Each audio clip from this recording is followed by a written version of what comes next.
This episode is brought to you by Virginia Fat's Super High Tar Cigars. Medical boffins will tell you that tobacco can cause an increase in the long-term chance of cancer, emphysema, and heart disease. But famous celebrities will tell you that the constant threat of being recognized on the street is killer stress as well. Don't let that happen to you. Do you want paparazzi photographing you at the grocery store or strangers asking you to autograph their body parts? Then do what famous people the world over do to avoid the unwelcomed ogling of the public. They use the concealing and distracting black fog produced by Virginia Fat's Super High Tar Cigars. These billowing stogies generate a constant cumulus haze that makes recognition, let alone photographic capture, practically impossible.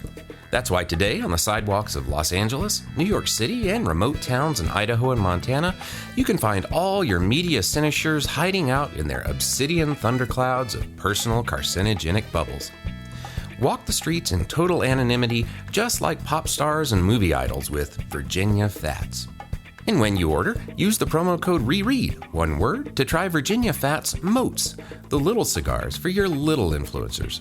And thank you, Virginia Fat Super High Tar Cigars, for sponsoring the Rereading Wolfe podcast. The Surgeon General warns that smoking cigars will not send you to hell, but will make you smell like you live there. This episode is brought to you by the support of generous listeners just like you.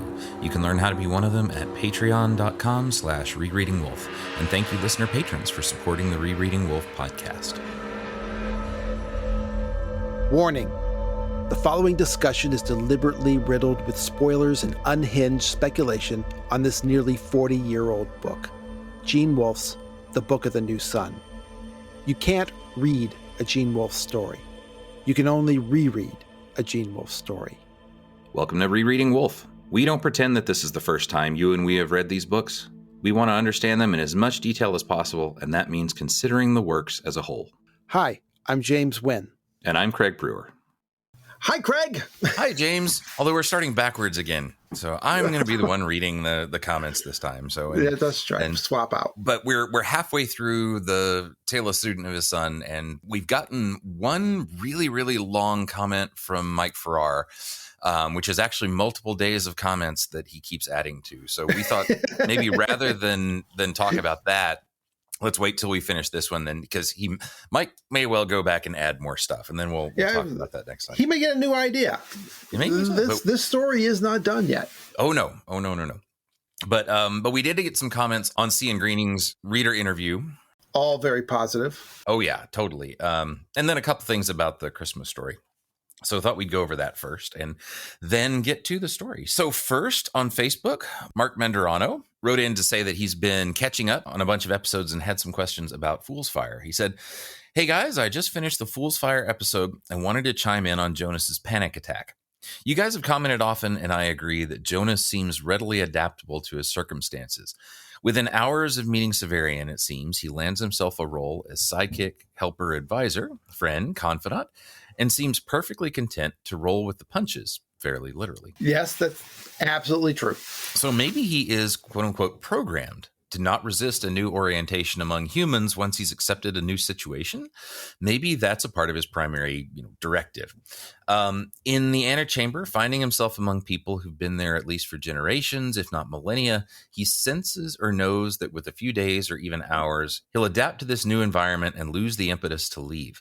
He knows he needs to get the hell out of there ASAP, or he'll never be able to. I think other things maybe play it well with his human parts, but I think the key thing is that his robot side would tell him after a short while, befriend these people, comfort them, advise them, and he, with his cyborg longevity, would get himself stuck in that room for centuries.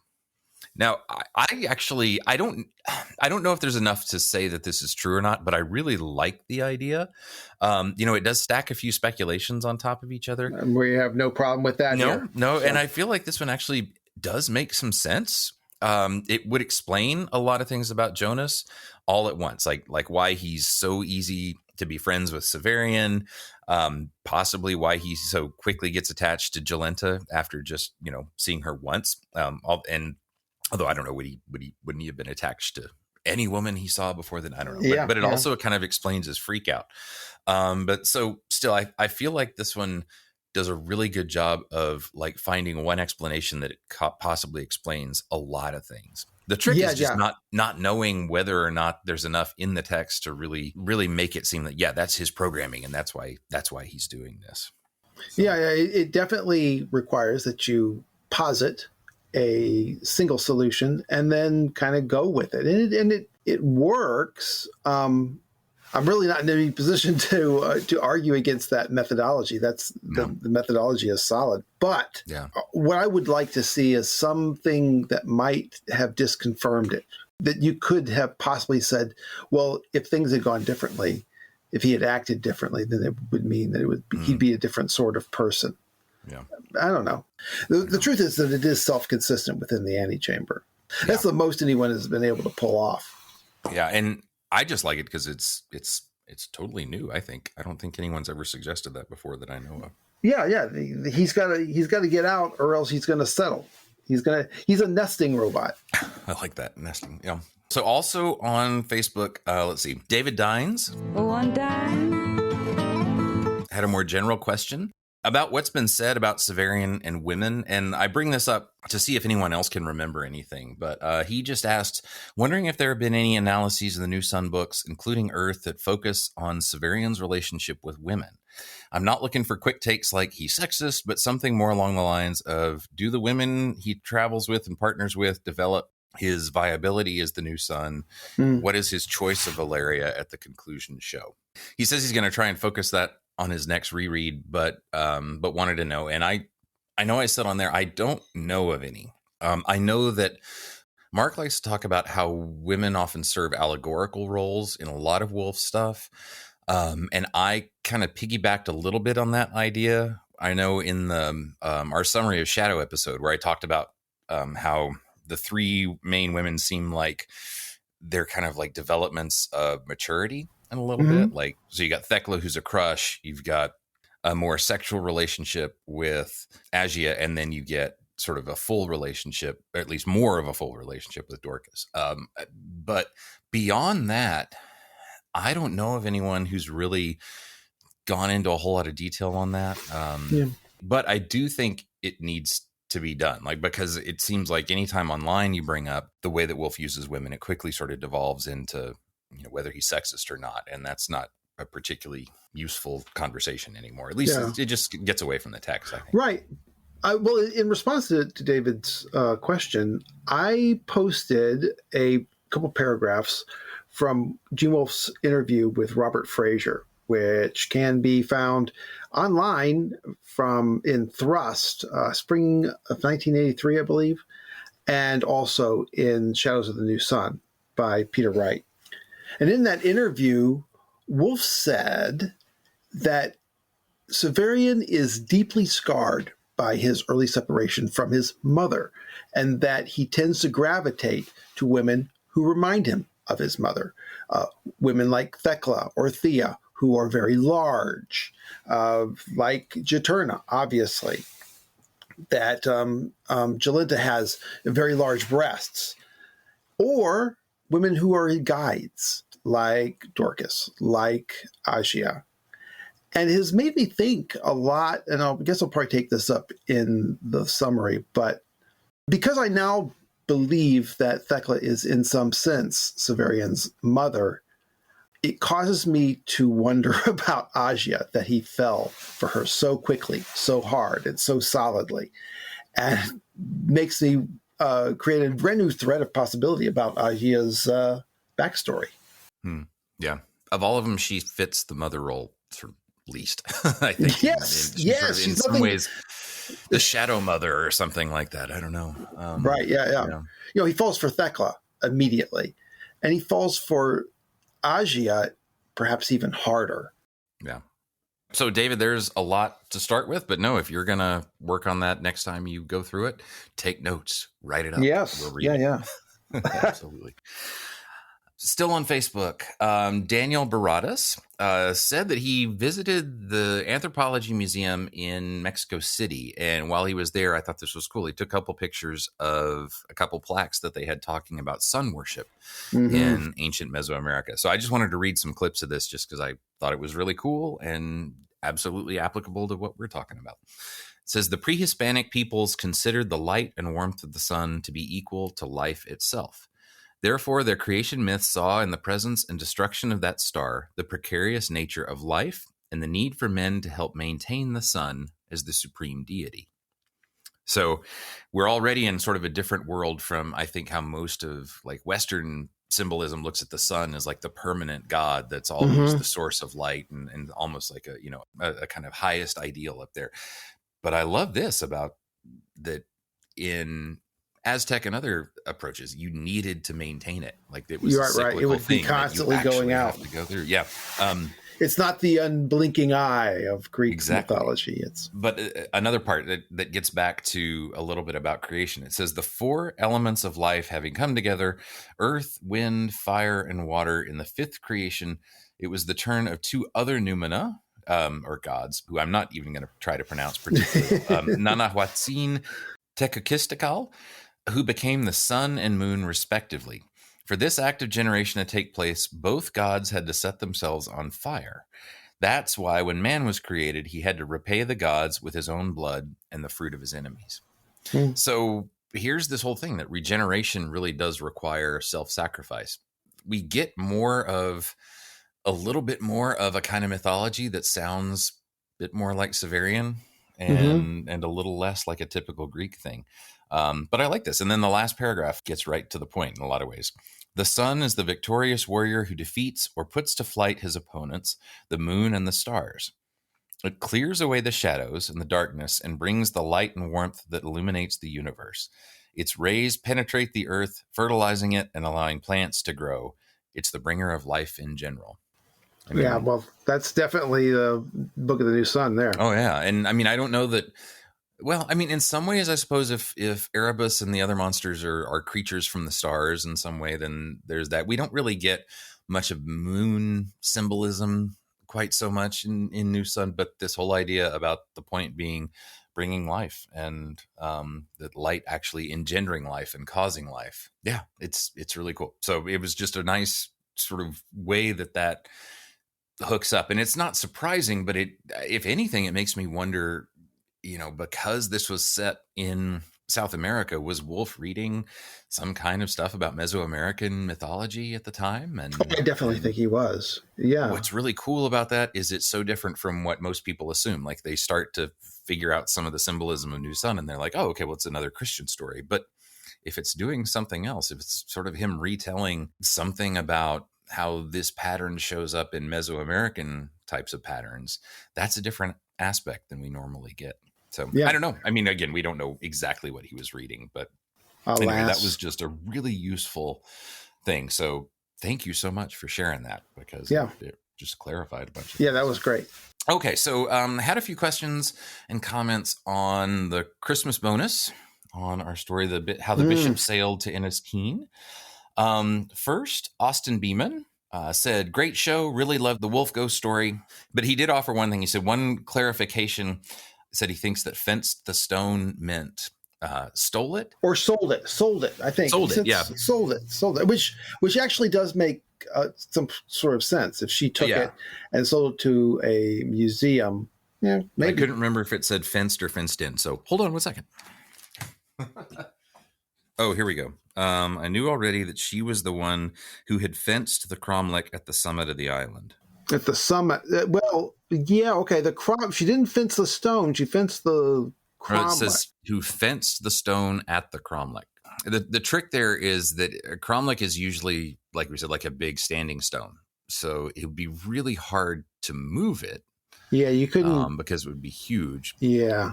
So in context, I think it might still be like built a fence around it. But I think, the language would support him. So but this wouldn't be, the stone here is not the stone that he pulled out of the water. This is something else. Yeah, this is a big, like a Stonehenge stone that's standing up there. Right. So, okay. Good catch though, because I was totally not thinking that at all when it was there. So possibly. I was. I thought it says fence the stone. But yeah, I think you were right. I think you're right.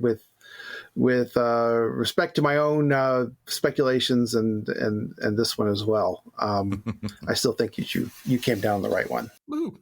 So, Michael Under, do you see? Why we gotta get so serious? Had a whole lot to say about this story too on Reddit, and so a lot of fun questions that he asked. Just wanted to pull out a couple. With all these notes and traces, I find it curious that we don't have the bishop's motive for taking the stone. Yeah. Granted, the notes and traces show tension with the church over the stone. I'm saying that, as I understand it, the fiction does not give a direct motive to the bishop. We can speculate that it was to cause a new mysterious miracle and or one pious guy cleaning up a little historical mess on his way out. Ghosts do mysterious things, to be sure. So yeah, that is certainly part of it. And I suppose I didn't necessarily wonder about it because I think I thought too, it was just kind of like it's a ghostly thing. Because that's the ghost doing it, and the ghost maybe wanting something, or wanting to cause some kind of calmness in the water, so that people could come over the water every Christmas Eve. Possible? Well, here's one thing. I think it's important in a narrative sense that both the taking of the stone and the leaving of the letter, if you believe that the letter was actually delivered that night. Remember that this is told second, third hand. But still, by him taking the stone and it being left in the ocean, you have a physical evidence of the bishop being there, as opposed to just some sort of mass psychosis. Yeah, that is true. Which makes it creepier, right? Mm-hmm. As the reader, you're trying to justify it, figure it out. Well, maybe it was this, maybe what really happened was that. But you really can't get down to a real timeline on this thing. And the letter is something that also makes it very difficult, because if the priest had written a letter saying that the bishop had drowned on the way, and it was written 2 days later, then how did that priest actually send that letter? How did he think it was being sent? Yep. No, that's a trickier sort of mechanics question. Yeah. And the same thing with the stone in the water. I mean, they disappeared at the dock, but really, where was the stone? It was obviously deeper in the water than just the dock. I don't know. I think all of that uncanniness is part of what adds the scariness of the ghost story. Yeah. Yep. Totally. So a couple other things. One, connection to peace. The echoes to peace involve both, quote, the object holds the ghost down, and to the stone pillow.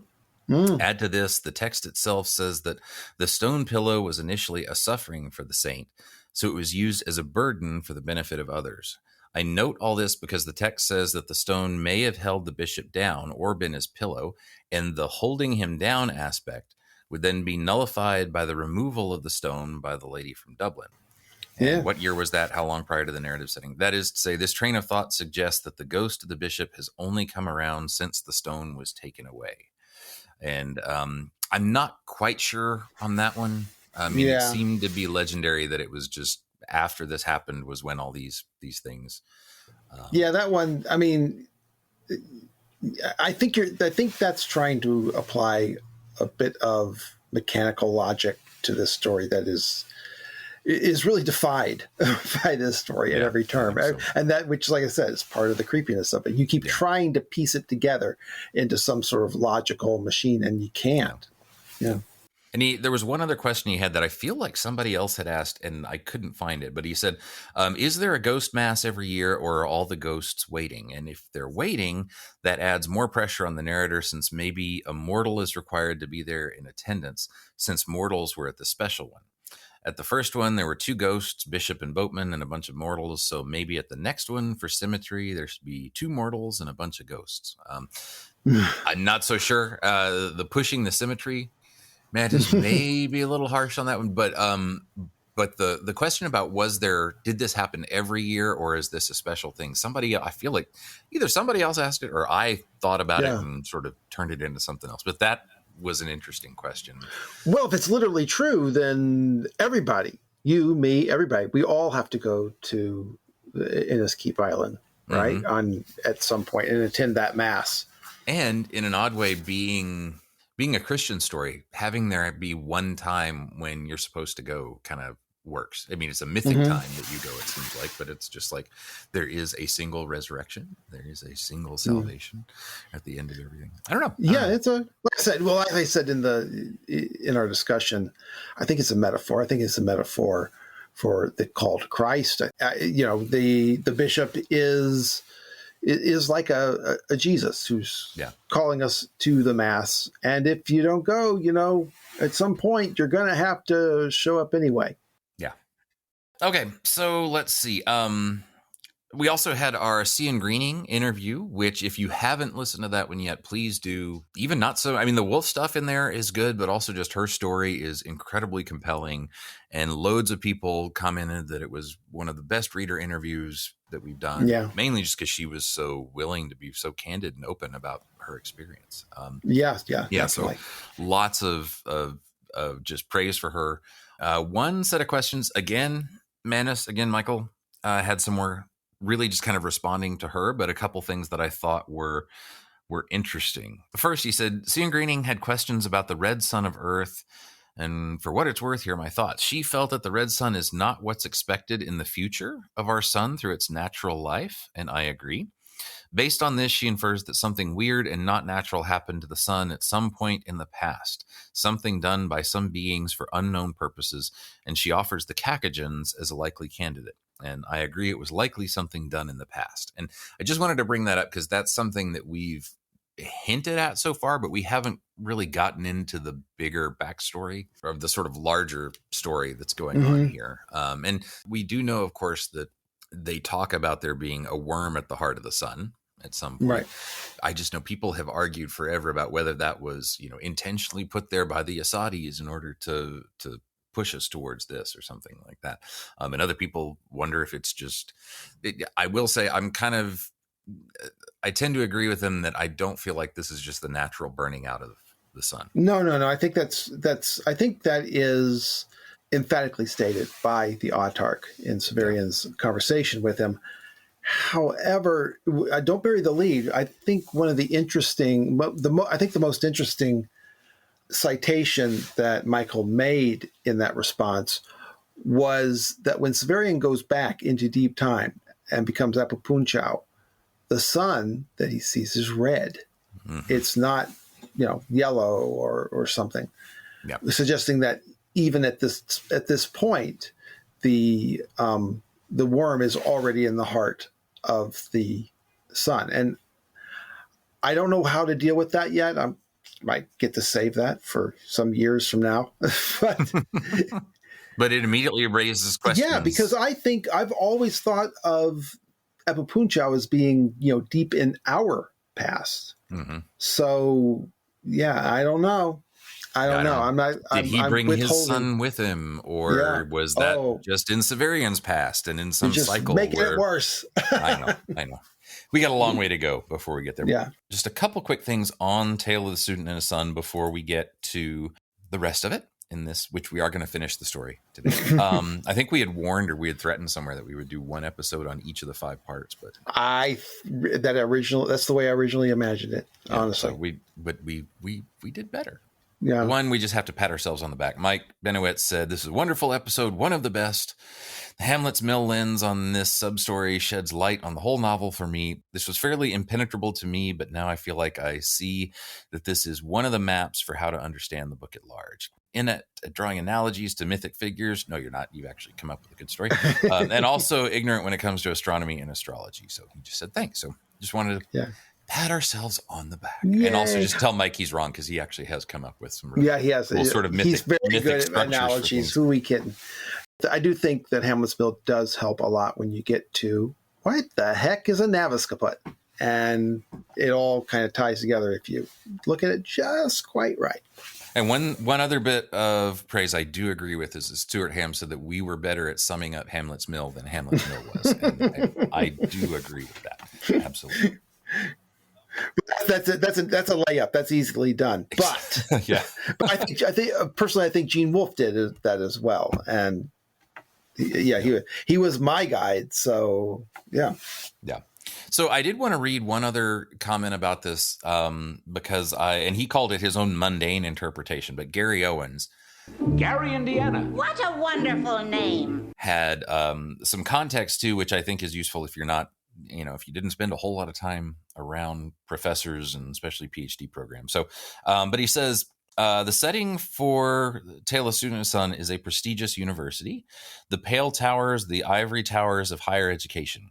Students either graduate and seek their trade in the outside world or earn their PhDs and remain in the guild, quote unquote, of academia. In our world, a hooding ceremony is a special recognition for graduates receiving a final master's or PhD, with the color of the ceremonial regalia depending on the degree earned. And he gives the whole cool thing. Mine's blue. So the way he sees this is the student struggling with his PhD thesis, which he must eventually submit to the faculty of his school. His advisor is able to allow him some grace and advice. Eventually, the student is able to develop a powerful philosophical and or political school of thought, such as the ideas forming the basis of the Enlightenment or Marxism in a contemporary context. The ism is sent out in the world to battle the ogre, the dominant and oppressive power structure of the age. Eventually, the idea confronts the ogre, but has evolved and changed well beyond the control or the desires of the student. Revolution eats its own. And then essentially that's why the student has to die in the end. Is that realistic to you? Does that sing for you? It does map the pattern of that onto it. The trick with that is that the student seems way more fleshed than an ism, I guess. Like that's, to me, I actually read kind of the trend of how the narrative goes. It seems more like it could be an allegory for academic life in the first part, but not so much by the end. Like by the end, we seem like we're in a totally different world that is completely not about students anymore at all. Right. Now, I mean, we're talking how to interpret, really vague symbols like this. So right. Could be, but I like the general way to explain it.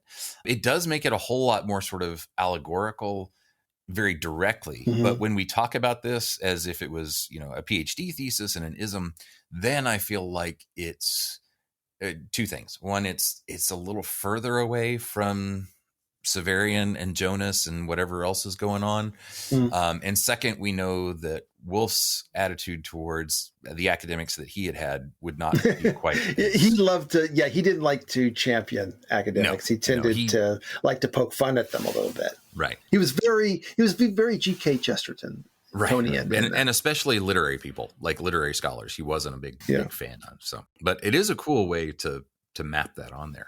I'd have to think more about whether or not the student represents some kind of ism or theory or idea, and what the ogre then would represent. Because of course, the big general battle between the two kind of fits that, but it seems like it ought to be more pointed in some way or another. Yeah. Gary even said in there that it's, it could be everything from philosophical to political to who knows what. So, right. But I don't know. Kudos, man. Yeah. Very good. Very good. Still, if you can summarize one of these things, that's good work. Well done. So, like we said, Mike Farrar did have his own thesis that he put up on Reddit. So you should definitely go check it out in preparation. We'll talk about it next time. But otherwise, I say we get back into the story itself. Yeah. And if you want to hear what I have become convinced was the real walnut that Wolfe wound this string around at the beginning of the Tale of the Student and the Son, then plunk down your $2 and listen to us talk for an hour about Jorge Luis Borges's The Circular Ruins. Yes. I put a sort of vague booking note up on Facebook last week that James and I think we've pretty well made a really solid case for a Borges story being a source for Tale of the Student and the Son.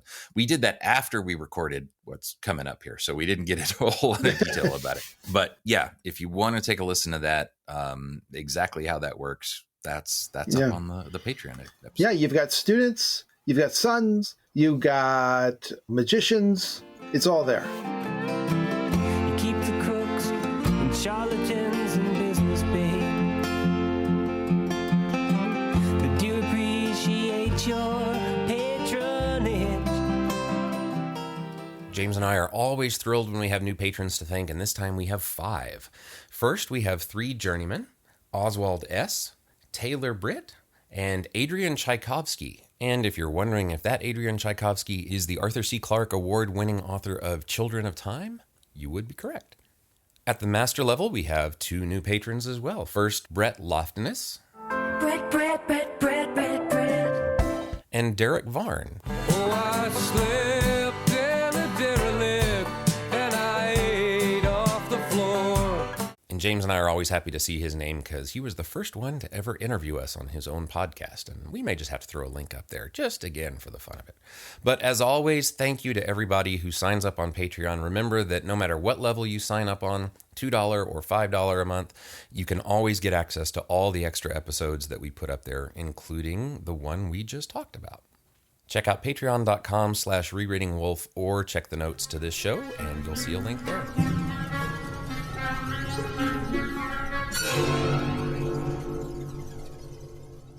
Chapter 17, The Tale of the Student and His Son. Part 3, The Encounter with the Princess.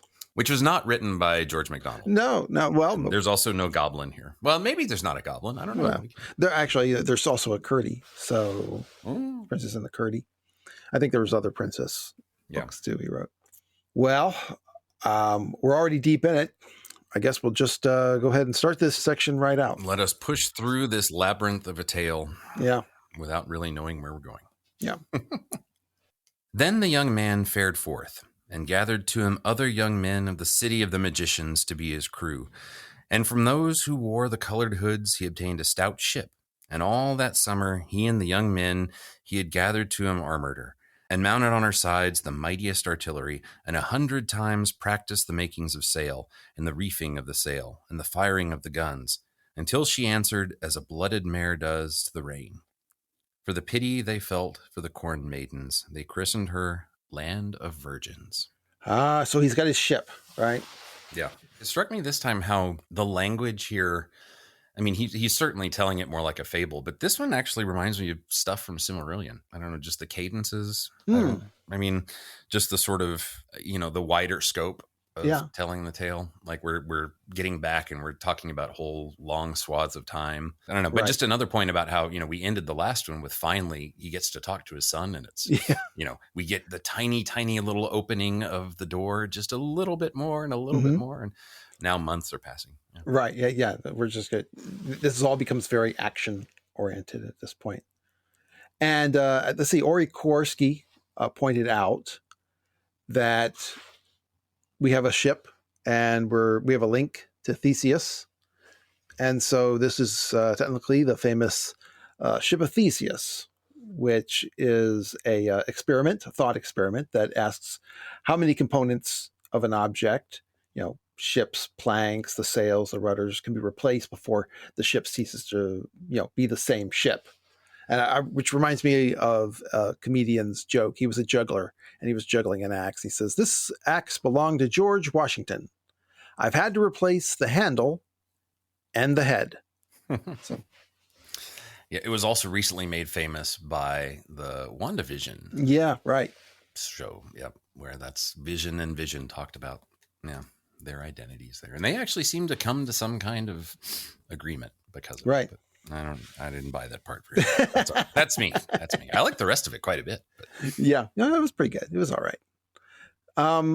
So the ship's name is Land of Virgins. And we can move back into cosmic mythology level at this point, because the constellation Virgo, we're going to be moving away from the northern polar stars at this point, the citadel of the magicians, and we're going to be moving down along the ecliptic. This is the direction that we're sailing. Remember, the ecliptic is the path that the sun takes across the sky. And the first stop here is the constellation Virgo. Of course, to us, Virgo is a virgin, but to the ancient Egyptians, Virgo was the bow of a ship. And this constellation is also associated with the corn maidens, in that the name of its brightest star, Spica, means ear of corn. So also regarding the Land of Virgins, we have the Battle of Hampton Road between the Monitor, Minotaur, and the Virginia. Yeah, or you probably, or at least I remember always hearing the Monitor and the Merrimack. Yeah, technically, the Merrimack was rechristened. Right, exactly. When it was stolen. Yeah, so it was. They were two ironclads, the first battle of ironclad ships, right? Yep. This is a parallel that many readers have pointed out in the past, and I think it's solid. I think it's solid even more than I've been considering it this time around. Land of Virgins, Virginia, Monitor, Minotaur. However, I've already poo-pooed this connection in the last episode, but I'm second-guessing all that because I think, like I said, there are some points of parity between the Battle of Hampton Roads and the Land of Virgins battle with the Ogre, and we can get into that when we get there. Still, the Confederate ship Virginia did not defeat the Monitor. It was, in fact, a strategic victory for the Union because, the Union fleet was saved and Virginia and the Confederate fleet was bottled up in the James River at the Gosport Navy Yard. But I can see that Wolfe did likely intend that story found its way into this one, the story of the student and his son, in some beat up fashion. Yeah. And I think in the way we've talked about before, probably where, he's not taking the entire story and all the details and lining up, piece by piece with something in his story. I think it's really in the end, just a fun play on Monitor, Minotaur, and then a way to make the monster. Yeah, cool. Yeah, exactly. Well, so let's go ahead and go over them. When hostilities broke out between the Union and Confederate states, the U.S. Navy abandoned the Gosport Navy Yard on the James River at Norfolk, Virginia. One of the things that they did was to sink the USS Merrimack to prevent it being captured. And then they blockaded the point where the mouth of the James River opened into the Atlantic. Then the next year, the Confederates raised the Merrimack and put the thick steel plates on her, creating the first ironclad ship, and they named it the Virginia. When I studied this battle in public schools, like you said, Craig, in Ohio, it was almost always referred to as the Merrimack, not the Virginia. And I've always had to half remember that it was called the Virginia. And I suppose that's a bit of pro-Union hegemony on the part of the textbook writers in Ohio. I don't know. But you grew up in Texas and you had the same problem, right? Mm-hmm. Yeah. In fact, I'll be honest. I don't know if I even remembered it was the Virginia until I was looking up something about this a couple of years ago, specifically for this. And I was like, okay. But I also admit I'm not a big Civil War history buff. So, well, the Union was blockading, like I said, the Confederate coasts. And it was a bit of a Sputnik moment for the Union when they found out the Confederacy was making this major naval innovation, a steam-powered ironclad ship. And the Union Navy was, who cares about them and their little tin ship? But Congress passed some legislation requiring that the Navy build 3 ironclad ships.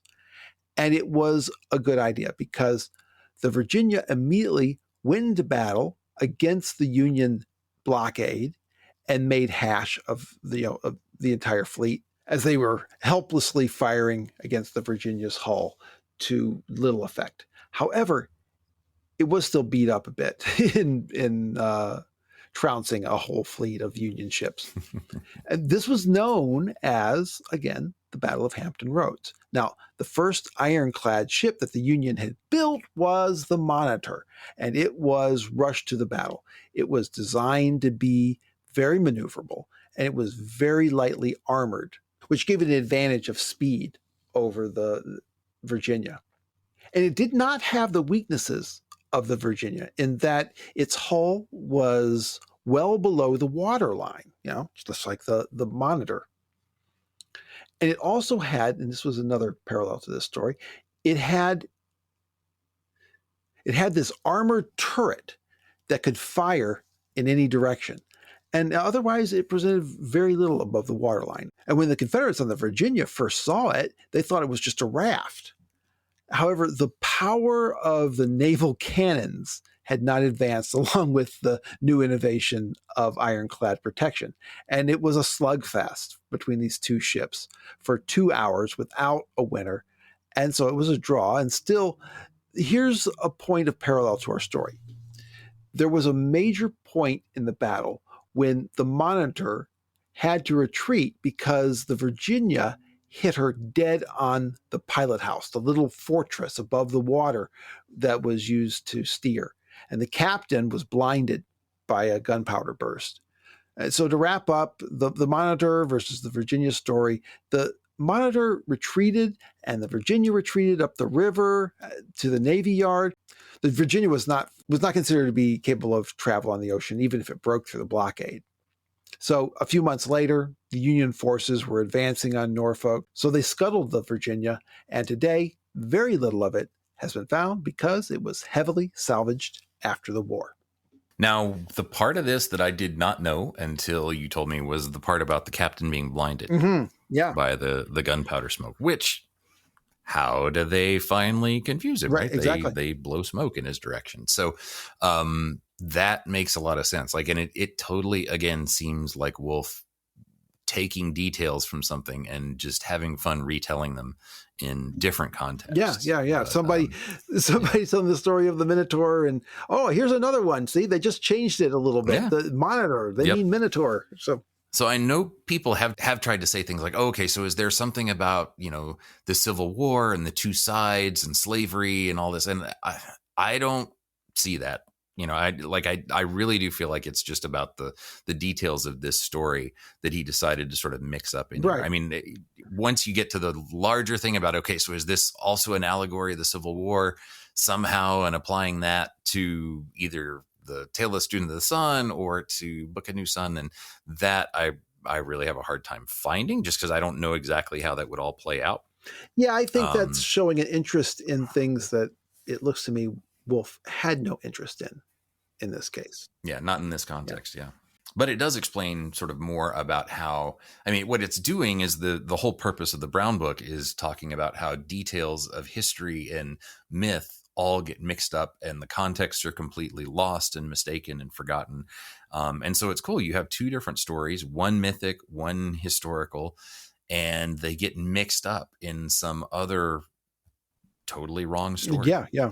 And yet ends up being, something that then could be meaningful, but the ways that you would try and tie it back to figure out what the original truth was, you literally couldn't figure it out at this point. So so they're just cryptic in the end. And it's, again, the kind of fun way to do cryptic stuff, because you're like, I recognize something of this, but there's no way to really see exactly what it's being added up to.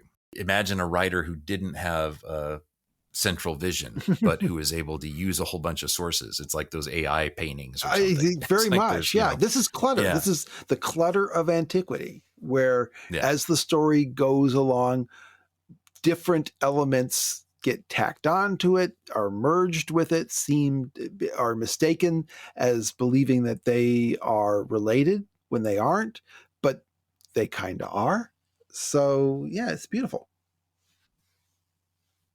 At last, when the golden leaves fell from the sycamores, even as the gold manufactured by magicians falls at last from the hands of men, and the gray salt geese streamed among the pale towers of the city with the lammergeier and the ossifrage screaming after them, the youth set sail. Yeah, so we've got the salt geese and the lammergeier and the ossifrage once again. I do like the sort of repetition of the leaves, of talking about the leaves and whatnot. It is that sort of epic poetry moment of taking those little markers, just like Homer's, Wine Dark Sea and everything else. That adds just a little bit of epic poem to this for me, just to make it seem larger somehow. Yeah, and obviously we have moved 6 months from the last section, right? Yeah. Because now we're in autumn, whereas before we were in spring. Much befell them on the whale road to the isle of the Ogre that has no place here. But at the end of those adventures, the lookouts saw before them a country of tawny hills dotted with green. And even as they shaded their eyes to see it, the green grew greater and greater still. Then the young man whom the student had fleshed from dreams knew that it was indeed the Isle of the Ogre, and that the corn maidens were hastening to the shore for the sight of his sail. Yes. Okay. Well, I'm not going to get into the Isle of Ogre. I'm going to address that a little bit later. The Whale Road. That's one thing I didn't have. They didn't mention that before, did they? The Whale Road. No. It's the Whale Road, which to me is the ecliptic, the path of the sun. Mm-hmm. But I guess a whale road would be where you would follow whales if you were going whaling, right? Yeah. Also does sound oddly like railroad, but, but yeah. But no, so lots of the other thing here is the growth of the green, how much colors are taking over. Yeah, that's right. Okay. Then were the great guns readied, and the flags of the city of the magicians, that are all of yellow and black, were hung in the rigging. Near they came, and nearer, until fearing to run aground, they put about and beat along the coast. The corn maidens followed them, and following, attracted more of their sisterhood, until they covered all the land like grain indeed. But the young man did not forget what he had been told, that the ogre lived among the corn maidens. Right. So taking this for cosmic mythology, and I think that this just gets stronger and stronger as we go. So I can't move that in the background as I tried to last time unsuccessfully. When you move along the ecliptic from Orion, you're going to leave the Milky Way behind. But eventually you're going to move to the southern portions. You're going to run into it again. And when you get to Virgo, you're pretty much in sight of the Milky Way. And then you can move up along the Milky Way as they move along the coast. And you're going to come to the opening of the Great Rift, which I've mentioned before. And it shows up, I think, multiple times in Shadow the Torturer and in Claw the Conciliator. And I actually think that this part is all about travel, and it's also about moving from a home to a dangerous place, which to me really, if we're really going to think about Hamlet's Mill as the core of it being a transition between ages or something like that, to have a section like this that really does kind of very faithfully, seemingly, at least to me, follow that symbolism, then it works really well. Because, I mean, apart from me sitting here trying to figure out something about the colors, there's really not a whole lot else that I can think this part is doing, but it really does emphasize, yeah, like you said, moving among the heavens and moving among from spot to spot, from the domain of one constellation or set of constellations to another. And it seems all about like moving of eras or moving of ages. Right, exactly. And when you reach the Milky Way, at this point, you're looking almost directly into the galactic center of the Milky Way. And so the story is going to leave the ecliptic for a while and move along the Milky Way into the opening of the Great Rift. And in fact, speaking of that, after a half-day's sailing, they rounded a point and saw that the coast fell away as a deep channel that did not end, but wound its way among the low hills of the country until it was lost to sight. At the entrance to this channel stood a calotte of white marble surrounded by gardens, and here the young man ordered his companions to cast anchor and went ashore. All right, a calotte. A calotte. We actually have encountered this word in the Book of the Long Sun, because that is what silk wears. It's a calotte, which is a priest's skull cap. But a calotte is something else in architecture. A calotte is a dome. A calotte is a segmented dome, and it's named that because it looks, as far as for architecture goes, like a priest's skull cap. But there are lots of different types of domes, of calottes, domes. But if you were to just Google calotte, dome, astronomy, you're going to get a lot of diagrams for observatory domes. Now, where the location of this is, we're told it's at the beginning of the channel of the Great Rift. And there aren't whole lot of good candidates for this. However, there is at the opening of the Great Rift, a constellation called Scutum, very faint. And Scutum means shield, but to the ancient Chinese, it was the heavenly helm. So, I mean, that's my best candidate for a Kalat, which is a priest skull cap. Cool. He had no more than set foot on the soil of the isle than there came to meet him a woman of great beauty, swart of skin, black of hair, and luminous of eye. He bowed before her, saying, Princess or queen, I see that you are not of the corn maidens. Their robes are green, yours is sable. Yet were you to wear a dress of green, I should know you still, for your eyes sorrow not, and the light that is in them is not of earth. You speak truly, the princess said, for I am Noctua, the daughter of the night, and the daughter too of him who you have come to slay. So, yeah, I like the swart of skin. Swart is not a word that you hear very often. So, yeah, the swarthy. Well, you can be swarthy. Yeah. Did Tolkien use that word for the Easterlings or the men from the South? I feel like he did. Yeah, swarthy I believe that's men. probably. I mean, it certainly seems like a good Hobbit word. At least. Yeah, I'm pretty sure it did. Yeah. So, Well, as it turns out, Noctua means owl, and there is a constellation, Noctua. It's no longer recognized as a constellation, but it was first described in 1822. It was located between Libra and Hydra, which is to the south of the opening of the Great Rift and therefore Scutum as well. So she is sitting underneath the Kalat, which again is an observational dome. so what about the sable dress? Well, okay. I can answer that, but we need to get a little bit of information about her family first. Okay. All right. Then we cannot be friends, Noctua, said the young man. But let us not be enemies. For though he did not know why, being of the stuff of dreams, he was drawn to her, and she, whose eyes held starlight, to him. I feel like we're getting slightly into a Sandman type area. Romance, yeah. At this, the princess spread her hands and declared, Know that my father took my mother by force, and here holds me against my wishes, where I would soon go mad, were it not that she comes to me at each day's end. If you do not see sorrow in my eyes, it's only because it lies upon my heart. That I may be free, I shall willingly counsel you how you may engage my father and triumph. There you go. Okay, so as the daughter of night, that's Nox or Nyx. Remember, there was an image of night in the first chapter of the little way station on the road between the necropolis and the Guile. Here, Wolfe has kind of given us a hint about this. He, in The Castle of the Otter, in his section where he's talking about names, Wolfe does do an explanation. He says the original, where he's talking about Erebus, the Megatherian, Wolfe explains that Erebus was the consort of night. And so he clarifies the original Erebus was the stepfather, if you like, of our princess Noctua. This is about as good evidence as I need to say that our ogre friend here is in fact Erebus.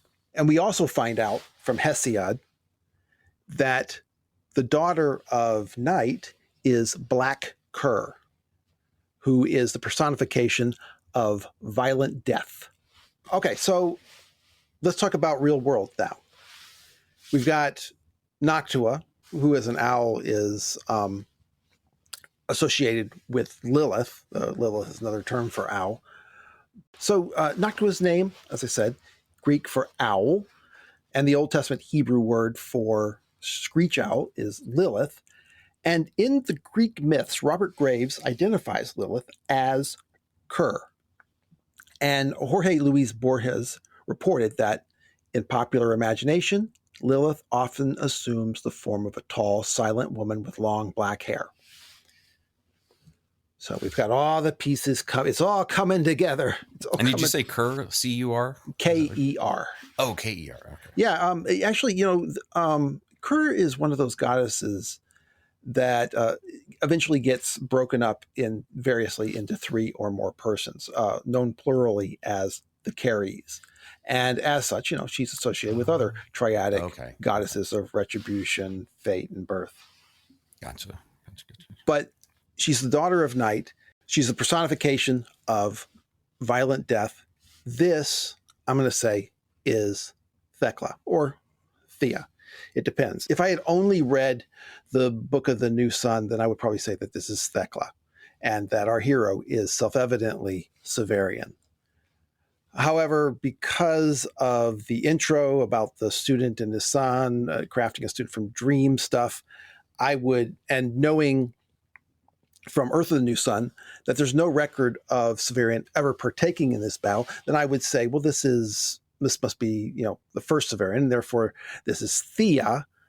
Well, Thecla makes sense too, because if she's Erebus's daughter, I mean, Thecla is a follower. That's right. Well, and so is Thea. Yeah. But I mean, but I do think it is interesting to say that there was a rape between the mother and the father. That does sort of show that, or suggests, at least to me, that, yeah, Erebus is sort of forcefully coming in here to take people over, that it's not like anyone is his natural daughter. Well, I have another theory about this. If we assume that this is Thecla, and she's talking about how they're all both made from the same stuff, this could, I am currently theorizing that Thecla is, in a sense, Severian's mother. I won't elaborate. That would also make them the same, but also Thecla is inside of Severian. Yeah. And if I was going to draw a real world explanation from this mythologized story, then I would say that when she imparts a secret to Severian, it is much the same way that Thecla imparted the secret for how to escape from the antechamber to Severian, in that he gets this information from her memories. Okay. I'm just over here free associating now, thinking about if Severian is the student, then it's like who made him, and who made him would be Wolfe. Yeah. Well, and it's like, well, so but thinking too about like if the larger story, like, well, if Severian is the son and the first Severian is the student, then okay, this has to be Severian, some future version of Severian, and he just didn't record this story in Urth of the New Sun. If this is the first Severian, then we have a problem, because it means there must have been a previous Severian to him. If I was going to rectify all this, I would just say that this is probably a story of the first Severian, because our Severian doesn't record it. And it seems to me that the beginning with the student and his son is sort of a confabulation. We get the relationship between Severian and the first Severian without it being literally true.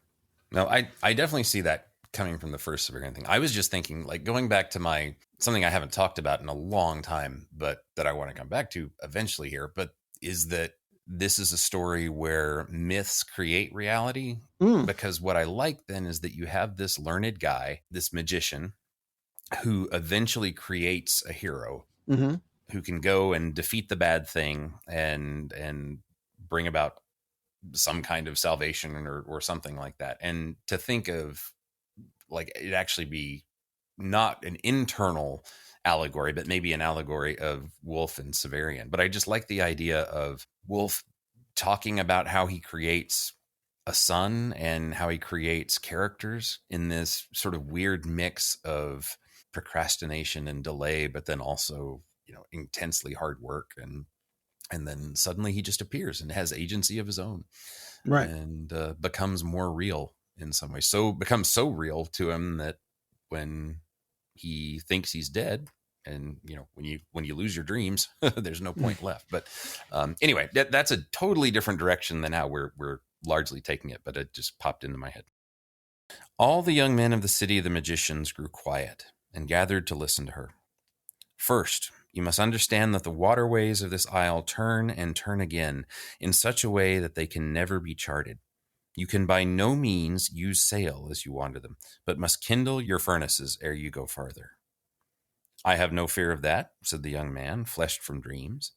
Half a forest was laid waste to fill our bins, and those great wheels you see shall walk these waters with the tread of giants. A big steamboat. Yeah. At that the princess trembled and said, "Oh, speak not of giants, for you know not what you say. Many ships have come as you have, until the oozy bottoms of all these measureless channels are white with skulls. For it is the custom of my father to allow them to wander among the islets and straits until their fuel is spent, however much it may be, and then, coming upon them by night when he can see them by the glow of their dying fires, and they not see him, slay them." Yeah. We have moved directly into labyrinth territory, right? Yep. We are in a real labyrinth. And it's obvious at this point why, in my opinion, some future academic looked at this story and said, oh, this is the story of Theseus. I do like, this is the first mention we have of the wheels, right? And of the steamboat aspect of it. They didn't mention that before, did they? I don't think they did. Yeah, and also just as far as imagery goes, this is the first time that we get a different picture of the ship, having these great wheels and that it's got engines. I should say, I don't think that we should take this story to the details of this particular story to be literal. I've looked at it every which way and I can't come up with a literal explanation. I don't think that this is necessarily a sea battle, although assuming it's Erebus, it might have been, but I don't know how they could have beaten him with ships, but then I don't know what kind of ships they were using.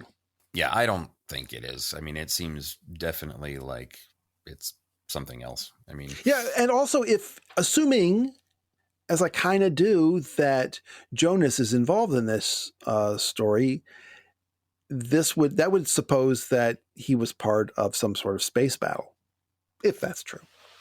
Yeah, and I'm trying to think, because we know it would be cool if this is actually like a weird way to tell a story about a space battle with Erebus. Mm-hmm.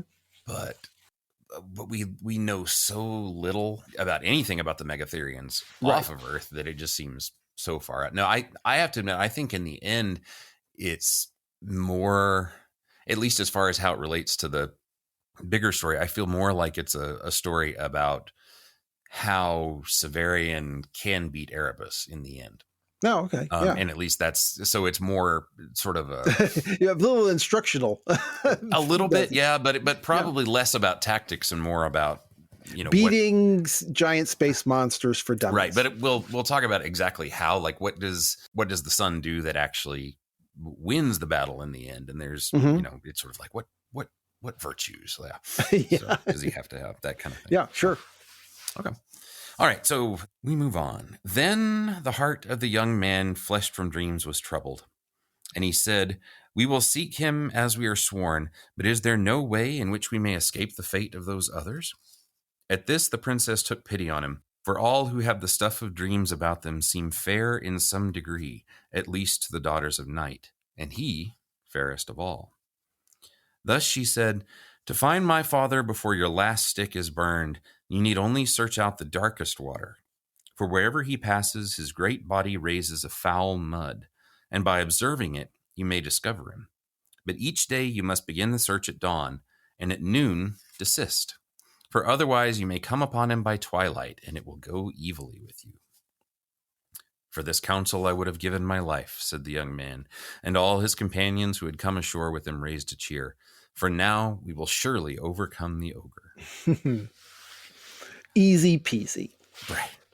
But so thinking about sun imagery, I mean, stopping at the point where it's noon, where the sun is highest in the sky, and then following sort of the darkest paths. I mean, we've got shadows there. Seek out the darkest waters, yeah. But finding him at twilight is when he's most dangerous, which is kind of cool. And that's precisely how things are here too, that Erebus is more powerful now, of course, because it'll be more powerful while the sun is dim. Yeah. Right, exactly. At this, the solemn face of the princess became more sober yet, and she said, "No, not surely, for he is a dread antagonist in any sea fight. But I know a stratagem that may aid you. You've said that you came well supplied. Have you tar to pay your ship, should she leak?" Many barrels, said the young man. Then when you fight, see that the wind blows from yourself to him. And when the fight is hottest, which will not be long after you've joined, have your men cast tar into your furnaces. I can't promise that it will give you the victory, but it will aid you greatly. At this, all the young men thanked her most extravagantly, and the corn maidens who had stood shyly by while the young man fleshed from dreams and the daughter of night spoke, raised such a cheer as maidens raise, a cheer not strong, but filled with joy. Then the young man made ready to depart, kindling the fires in the great furnaces amidships, until the white spectre was born that drives good ships ahead, no matter what wind may blow. And the princess watched them from the strand and gave them her blessing. I just love that image of the scene, the white, the steam, the white specter was born that drives good ships ahead. Yeah. This is beautiful poetry, right? I think it's a beautiful epic poem. He could, if he had laid it out in verse, it would have been, it's the wrong age for it. It's in the 80s, but it's gorgeous. Oh yeah. Last paragraph of this section. But just as the great wheels began to turn, so slowly at first that they appeared scarcely to move, she called the young man fleshed from dreams to the railing, saying, "It may be that you shall find my father. Should you find him, it may be that you shall defeat him, laying low even such prowess as his. Yet even so you may be sorely vexed to find your way to the sea once more, for the channels of this isle are most wondrously wrought. Yet there is a way. From my father's right hand you must flay the tip of the first finger. There you'll see 1,000 tangled lines. Be not discouraged, but study it closely, for it's the map he followed in webbing the waterways, that he himself might always have it by him."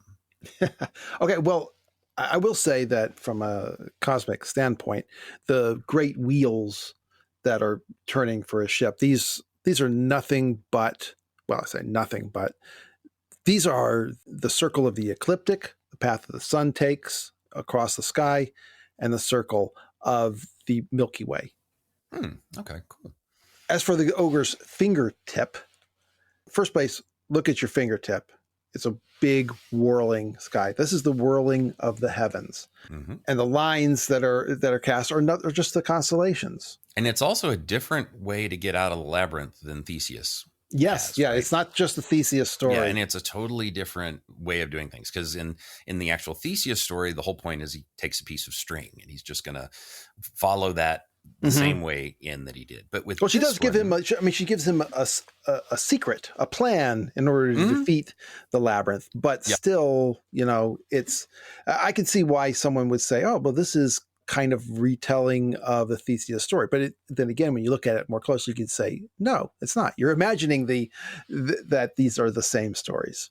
There is a labyrinth, right? There's a kind of a map. There is a monster. After that, really, the story breaks down entirely. Pieces. The sails, we do get the sails at the end. And I contend that was added after the fact. I see. I got you. So, but as far as the difference between, to me at least, between the string and the map is that the map makes everything seem much more deliberate. That it was actually something that he built these waterways intentionally to do at this, and then he hides the knowledge himself, has it in a certain way, and it's knowledge that you can gain. Yeah. Whereas the actual Theseus story, it's kind of brute and random. That it's just, wherever the string goes, that's where you'll follow. But it's less intentional. Whereas this gives the labyrinth a bit more of a, I don't know, to me at least, slightly sinister kind of character. Well, just like the labyrinth of the Minotaur, even its maker can't find his way out of it without some kind of a map. Mm-hmm. And here too, that's the other interesting thing. The Minotaur or the Ogre. The Ogre is the maker of the labyrinth, which it's in the legend. It's Daedalus. It's another master, but here it's actually the bad guy who created the thing too. So, if that's Erebus, then Erebus is a lot trixier than it seems like we got in the Theseus story. Yeah, and by the way, I should mention that the southern circumpolar region of the heavens sits over Antarctica, where there is a rather famous mountain, Mount Erebus. Mm-hmm. Is that a mountain of madness? I don't know. We'll see. Wait, but was that at the Erebus, the Lovecraft story? It's in Antarctica. I don't think it's at Erebus. I don't recall. But well, he missed an it is in opportunity. Yeah. But no, it's definitely down there. Yeah, I should say, by the way, I've always, for a long time, because of his name, assumed that Erebus was dead already. And, the Wolfe's connection between the ogre and Erebus confirmed that for me, but also because of his name. His name, Erebus, refers to the personification of the darkness of the underworld. But I'm going to give you a little hint. I no longer believe that, and I'm going to say that from my Curiositas Urthus at the end of this. Interesting. I was going to say, I was not shocked, but I'm like, oh, if Erebus is dead, then why are we so worried about him? Well, he is a walker in time, so. Yes, that's true. That's true. But we still got a buyer running around. So, Okay. So much of that section is all about talking about the strategies and doing it. But one other thing we got to mention too is that the strategy that she tells him is, hey, make some smoke that's going to confuse him, and then you can go at him that way, which of course does then get contrasted with the white smoke, the white specter that can actually push the ship forward. So you got these two kind of contrasting things, but the strategy that she gives him is all about clarity of perception, right? It's all about, here's how you can follow the right path. You look for certain kinds of waterways, and so that will show you what you're doing. You need to take away his vision. That's going to help you. And then the last thing to do to get out is you steal the map, which again is all about how it's another visual representation. So all of the ways that she's telling him to destroy Erebus here all have to do with vision and light. And that seems not insignificant when you're in a book called The New Sun, and that's how it's going to be. So everything here, how to beat the giant ogre, has to do with using light for your advantage and putting other people in darkness. Right. Yeah. Yeah. Cool. Well, and he represents darkness, right? He is in the darkest part of the water. And that's another reason why I love the white specter so much, is that steam is not smoke. Like, steam is a kind of lack of vision, but the way it's given here is it's something that's totally productive and pushes you forward. And it seems like a cool, I don't know, almost contradictory kind of image. Yeah. I have no idea what the steam might be in the real world, but I just love how that works. Yeah. If anything, I mean, this could have, this history could have been retrofitted to a cosmic myth at a time when, and by people who, live with steam power as opposed to other forms. Yeah. And it seems like it must. Yep. And as we said last time, I mean, the one thing I don't think either of us feel really compelled to do is to, tie a one-to-one connection. No, every detail in here. It's like, so much of this just is done to make it weird and strange. Right. I think that is impossible. What we're looking here is the clutter of antiquity. Right. But I do think that all that stuff about vision, about the strategies of how to beat the ogre and then how to confuse him, that it does have to do with light and vision. That to me seems significant. That's credible. Yeah. But, all right. You ready to go to the next section? Yep. Part 4, the battle with the ogre. Inland they turned their bow, and even as the princess had foretold, the channel they followed soon divided, and divided again, until there were 1,000 forking channels and 10,000 islets. Hello, Borges. Yeah. Garden of forking paths. Exactly. I wonder if that suggests that this is a battle through time itself. If you wanted to push that one, that's exactly what the Borges story of a battle through alternate timelines and possible timelines. Yeah. I like that. I like time as a labyrinth. Yeah. Time not just as like a few alternatives or whatnot, but actual labyrinths. That's right. Really cool.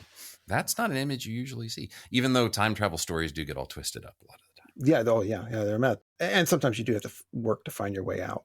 Yeah. But I wonder if you could really take that metaphor even farther than it's ever gone before. I like that though. That's pretty cool. Okay. I'd never really thought of that. Awesome. Cool. When the shadow of the mainmast was no larger than a hat, the young man fleshed from dreams gave orders that the anchors be cast and the fires banked. And there for a long afternoon they waited, oiling the guns and readying the powder and preparing all that might be needful in the hardest fought battle. They're waiting for twilight. Yep. At length night came. It's capitalized. Yes, Night. yep. It's her not just actual night. name. It's she has come. It's kind of a little scene from Soldier of the Mist. Yep. And the rest of it bears that out. And they saw her striding from islet to islet with her bats about her shoulders and her dire wolves dogging her steps. Now, that's just a cool sentence because it could totally just be, darkness coming from far away and, the bats in the sky, her shoulders, and the wolves on the ground. But it's also literal. That's why it's just such a cool image. I know there's a lot of artists out there who listen to this podcast and often draw based on it. I'd like to see a representation of Night striding from isle to isle with her bats around her and her dire wolves at her feet. Yeah, just such a cool sentence. So. No more than an easy carronade shot from their anchorage, she seemed, yet they all observed that she passed not before Hesperus or even Sirius, but they before her. For a moment only, she turned her face toward them, and none could be certain what her look conveyed. But all of them wondered if indeed the ogre had taken her without her will, as her daughter had said, and if so, if she had not lost the resentment she might be imagined to have felt. Yeah, okay. Let's talk about carronades. That's a kind of short cannon designed to throw large particles at a relatively slow velocity. It's used for breaking or smashing. So bringing down the sails of a ship or doing damage to the sides of a ship. Also, we have this picture of Night. She's walking among the stars, but she's not passing in front of Hesperus or Sirius. They are walking in front of her because that's the way the night is. Yeah, it's also so cool, an image of night being something that comes closer but is still far away at the same time. Odd, like a shadow. So, and then also we do get the sort of worry here that the night seems dark as well and frightening and a little mysterious, and so there's that whole worry about did they lose the resentment and are we being tricked somehow? And it's sort of the the nature of that weird nightly thing here. But yeah, so we got night is something that seems possibly terrifying. I mean, bats and dire wolves follow her, and she seems close, and yet she's actually farther out than the stars. Away. Yeah. So it's still they're not certain. They're still not certain. So, with the first light, the trumpet sounded from the quarterdeck, and the banked fires were fed new fuel. But as the dawn breeze stood fair for the channel they held, the young men ordered all plain sail set before the great wheels were ready to take their first step. And when the white spectre wakened, the ship pressed forward at double speed. Ooh. For many leagues that channel ran not straight, but near enough that there was no need to furl the sails or even put about. 100 others crossed it, and at each they studied the water, but each was translucent as crystal. To tell the strange sights they beheld on the isles they passed would require a dozen tales as long as this. Women, stem-grown like flowers, overhung the ships, and in kissing them sought to smear their faces with the powder from their cheeks. Men to whom wine had brought death long before lay by springs of wine and drank still, too stupefied to know their lives were past. Beasts that would be omens to future times, with twisted limbs and fur of colors never seen, waited the nearer approach of battles, earthquakes, and the murders of kings. So I think that this section demonstrates that this story was once an epic, with lots of stories built into them. And those have been lost or lighted over. It could also refer to lost constellations. That's entirely speculative. I'm also thinking if it is a traveling through time, then it could also be alternative. Right, exactly. Well, I think that this is the strongest suggestion that this is a battle that's taking place, between stars. I like that. But I love those. Those are just such cool images that Wolfe just must have been having fun there. Yeah, it is a beautiful images. Yeah. And the women who are stem grown, it just seems like a weird kind of twist of Odysseus and the Sirens. Yeah. Just because they're the things that are tied to the ground and yeah, just just so cool, just odd. Okay. At last, the youth who stood first mate to the young man fleshed from dreams approached him where he waited near the steersman, saying, "Far we have traveled on this channel already, and the sun, that had not shown his face when we bent our sails, approaches his zenith. Following it, we have crossed 1,000 others, and none has shown a trace of the ogre. May it not be that it is an unlikely course we take? Would not it be wiser to turn aside soon and try another?" Then the young man answered, "Even now we pass a channel to starboard. Look down and tell me if its waters are more soiled than our own." The youth did as he was bid and said, "Nay, clearer. Soon now another opens to port. To what depth can you see?" The youth waited until the ship stood opposite the channel of which the young man spoke. Then he answered, "To the utmost. I see the wreck of a ship of long time past, many a fathom down." "And can you see so far in this channel we sail now?" Then the youth looked at the waters they cleaved, and they were become as ink, and the very splatters that flew from the laboring wheels might have been rooks and ravens. At once understanding came to him, and he shouted to all the others to stand by the guns, for he could not tell them to make ready, who had made ready so long before. Should we recognize this youth?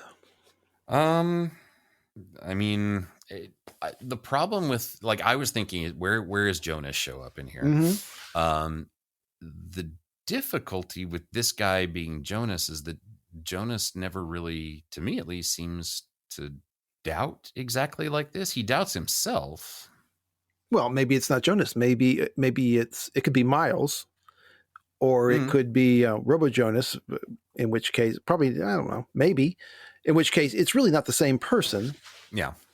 But if it's Miles, then all the time when you're talking to Jonas, when Bio Jonas starts to revive, there are a lot of doubts.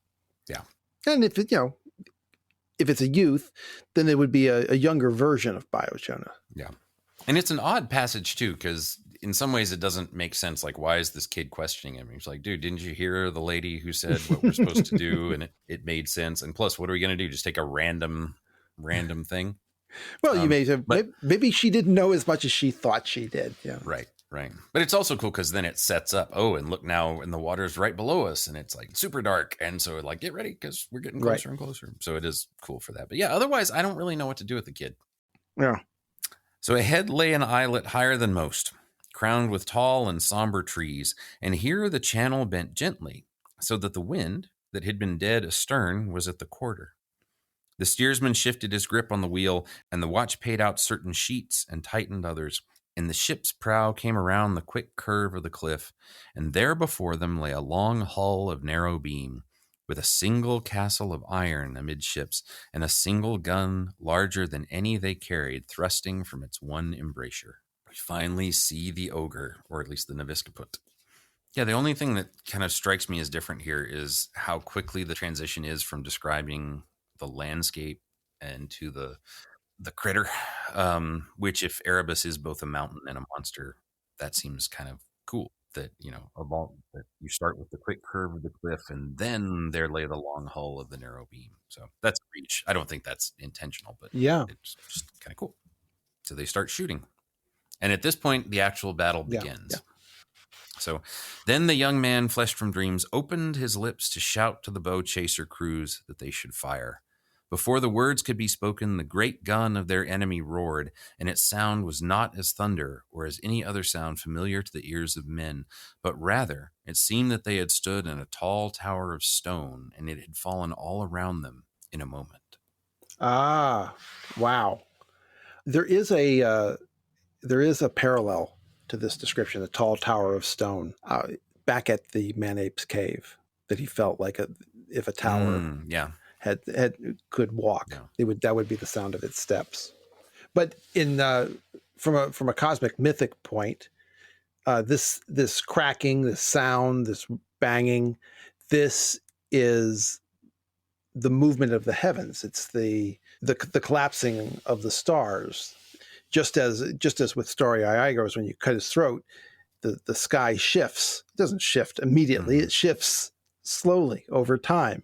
But this is the procession of the equinox here, the collapsing of a tower of stone. And you see this imagery used by Wolfe over and over in Urth of the New Sun, when they strike him with the laser, it's what happens to the witch's tower as well. Right. That's right. Yeah, cool.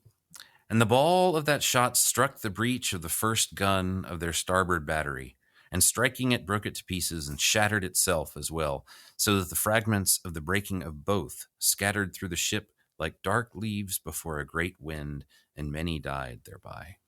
Ow. Leaves and things passing too is big in this. That's how we always knew the seasons would pass, by the leaves in the town. And so, yeah, cool. Mm-hmm. Then the steersman, waiting no order, swung the ship about until her port battery bore, and the guns fired each by the will of the man that pointed it, as wolves howl at the moon.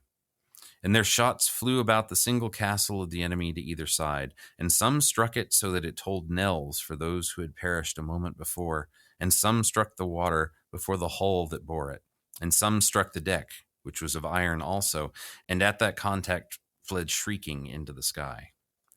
Then the single gun of their enemy spoke again.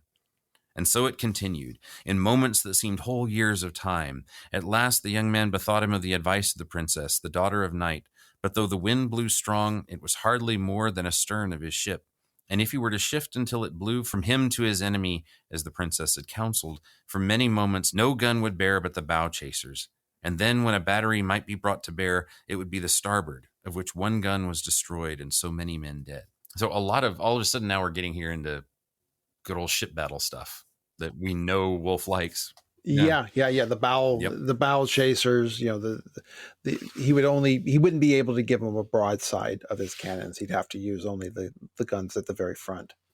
But it came to him in that moment that they fought as 100 others had fought, and that these 100 others were all dead, their ships sunk and their bones scattered among the myriad channels that whorled and tangled the face of the Isle of the Ogre. Then he gave his order to the steersman, but none answered, for he was dead, and the wheel he had held him. So seeing the young man fleshed from dreams, took the spokes in his own hands, and presented to their enemy the ship's narrow bow. Then it was seen how the three sisters favor the bold, for the next shot from their enemy, that might have raked her from stem to stern, went to port by the length of an oar, and the next to starboard by the width of a boat. Okay, so the three sisters who favor the bold, that's of course the Moira, right? That's fate. And the steersman who is slain, who holding on to the wheel, that is another Orion image, the turner of the wheel of time. Cool. I didn't know that one. Yeah. So then time would be stopped for a moment then. Well, that is why the hero had to go and step in. Bold taking control of fate at that point. Yeah. But it is a scene. It is another Jonas scene, right? It's the old year and the new year. Yeah. Totally. Right. Now their enemy, who had stood fast before, neither seeking to fly nor to close, swung about. Seeing that he would escape them if he could, the crew raised a great shout, as though already they had won the victory. But marvelous to see, the single castle, which all had until then believed fixed, swung about the other way, so that its great gun that was greater than any of their own still bore. A moment later, and its ball had struck them amidships, dashing a gun of the starboard battery from its truck as a drunken man might fling an infant from its cradle, and sending it skittering across the deck and smashing everything in its path. It's a pretty dark simile. Then the guns of the battery, those that remained, spoke all in a chorus of fire and iron, and because the distance was now less than half of what it had been, or perhaps only because their enemy, having shown fear, had weakened the fabric of his being, their shot, I know, that's pretty cool. Their shot no longer struck his castle with an empty clanging, but with a cracking, as though the bell that will toll the end of the world were breaking, and ragged flaws sprang to life on the oiled blackness of the iron. Yeah, I see bells tolling in this particular story, but also he does it in other stories as well. In Long Sun, he does it in Peace. Oh, we've talked about all the bells.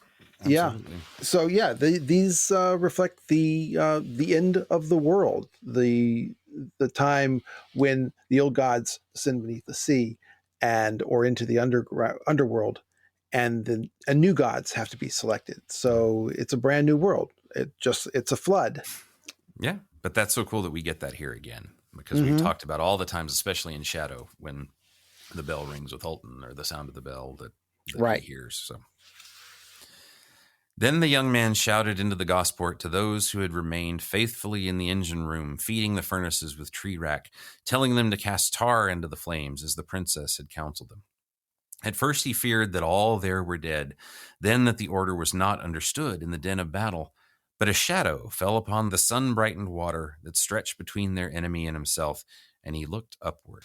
So a gosport, by the way, is like, you may have seen them in some sea movies, where it's like a little tube where you talk to the people down below from above, right? Yep.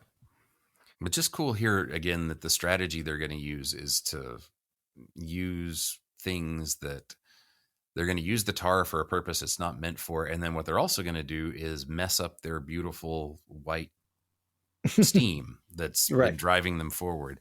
So, I mean, it's a big stretch, but there is something about means justify the end justifies the means, or something about using tools for, the tools of the enemy for at least.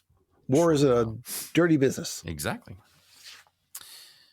In ancient times, so it is said, a tattered child, the daughter of a fisherman, found on the sand a stoppered flask, and by breaking the seal and drawing forth the cork, became queen from ice to ice. This would be like a genie story, right?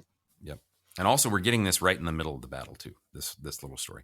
Just so, it seemed, an elemental being, strong with the strength of the forging of creation, debouched from the tall smokestacks of their ship, tumbling over himself in dark joy and growing with a rush as the wind comes.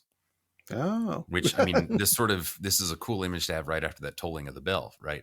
Exactly. New change, yeah. And also it's changing context. So the steam that was white before is now black, but it's not going to be a bad thing for them. But it's like the contexts are changing, just like the age is changing. Yeah, the way things mean things is changing too. Right. So it's such a cool image for that. So and the wind came indeed, and it seized him with its uncounted hands and bore him as a solid mass down upon their enemy. Even when nothing more could be seen, neither the long, dark hull with its deck of iron, nor the single guns whose mouth had spoken words to doom them, they wasted no moment, but fell to their guns and fired into the blackness. And from time to time they heard the gun of their enemy firing also. But no flash did they see, and where those shots struck they could not say. It may be they have struck nothing yet, and still circle round the world, seeking their target. Yeah. Comets. Well, yeah.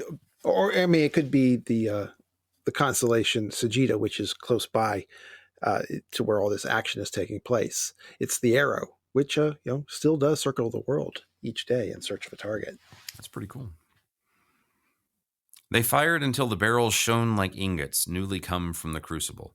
Then the smoke that had poured forth so long diminished, and those below shouted by the gosport that all the tar was consumed. And the young man fleshed from dreams ordered that firing cease, and the men who had worked the guns fell upon the deck like so many corpses, too exhausted even to beg water. The black cloud melted, not as fog melts in the sun, but as an army strong to evil dissolves before repeated charges, giving here, stubbornly standing there, still mustering a wisp of skirmishers when it seems all has given way. In vain, then, they searched the new polished waves for their enemy. Nothing could they see, not his hull, nor his castle, nor his gun, nor any plank or spar. Slowly, so cautiously it might have been thought they feared an unseen foe, they advanced to the very spot where he had lain at anchor, noting the shattered trees and furrowed ground of the islet beyond, where their shot had spent its energies. When they were over the point at which that long iron hull had lain, the young man fleshed from dreams ordered the great wheels reversed, and at last halted, so that they rested as quietly as their opponent had. Then he strode to the rail and looked down, but with such an expression that no one, not even the most brave, dared to look at him. When he lifted his eyes at last, his face was set and grim, and with no word to any man, he took himself to his cabin and barred the door. Okay.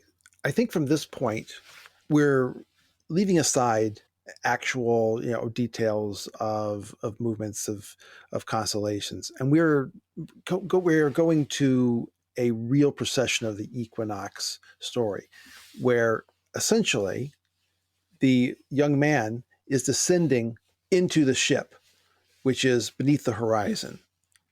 and others are going to take his place in succession, one after another, like say the series of sons in the Popol Vuh.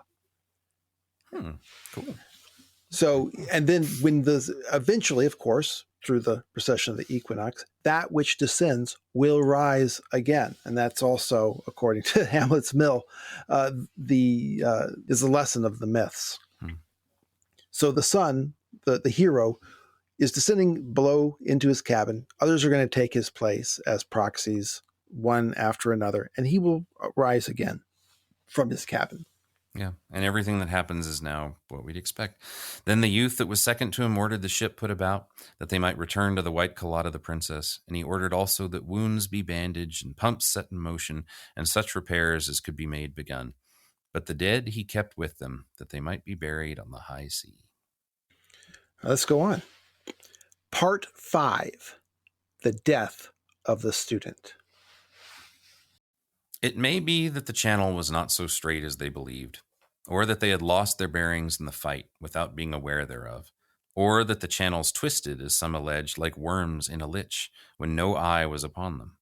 Whatever the truth might be, all day they steamed, for the wind had died away, and by the last light saw only that they cruised among islets, unknown.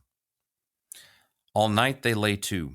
When morning came, the youth called to him such others as he felt might offer the most valuable counsel, but none of them could suggest anything save calling upon the young man fleshed from dreams, which they were loath to do, or pressing onward until they reached open waters or the calotte of the princess.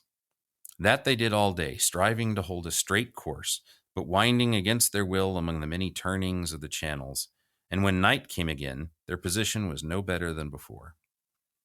But on the morning of the third day, the young man fleshed from dreams came out of his cabin and began to walk up and down the decks as he was wont to do. He's back. Examining such repairs as they had made to their damage, and asking those wounded, who by the pain of their wounds were awake early, how they fared. Then the youth and those who had advised him came to him, and they explained all that they had done and asked how they might find the sea again, that they might bury the dead and return to their homes in the city of the magicians.